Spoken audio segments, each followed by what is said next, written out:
presentations on things like match types, it's kind of like laying out that context, that is a fantastic way to scale. Like in the last 12 months, we've been doing data studies on this, and broad typically drives 3 times the amount of sales because you're covering so many more placements. And yes, you may not have direct control over the bid, but historically over the last year, broad's only 4 to 5% higher ACoS because we have good bid management to account for the average of those search terms for a certain keyword. So it's just so important to make sure you're testing and finding the strategies that we're speaking of that align most for you.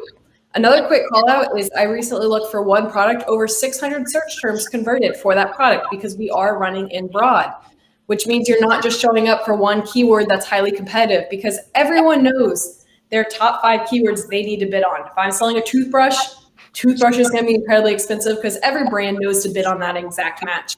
Not all brands know to bid on it in broad match to get toothbrush for men, toothbrush for little kids, things like that, where we're going to start collecting the data. You can then pull that search term, put it in exact match so you can control the direct bid of it, but then be more profitable at scale.